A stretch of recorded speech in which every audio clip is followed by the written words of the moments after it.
BBR TV news కు స్వాగతం. నేను మీ హనుమంతరావు. రామకృష్ణ గారి విజయానికి కీలక పాత్ర వహించిన వారిలో మన శ్రీను గారు ఒకరు.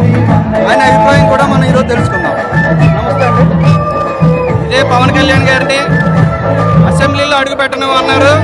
మరి ఈరోజు అదే పవన్ కళ్యాణ్ గారు ఇదే వైసీపీ పార్టీకి ప్రతిపక్ష హోదా లేకుండా 9 ఓట్ల సీట్లతో పరిమితం చేసి అదే పవన్ కళ్యాణ్ గారికి ఇచ్చిన 21 సీట్లు 21కి 21 గెలిపించుకొని అత్యధిక మెజార్టీ. ఇప్పుడు పోటీ ఎవరెవరికి జరుగుతుందంటే మెజార్టీల మధ్య జరుగుతుంది తప్ప కానీ అభ్యర్థుల మధ్య జరగలేని పరిస్థితి ఉంది. మరి అలాంటి పరిస్థితి తీసుకొచ్చిన వైసీపీ భవిష్యత్తులో ఈ పార్టీ కనుమరుగైపోతుందని చెప్పేసి ఘంటాపథంగా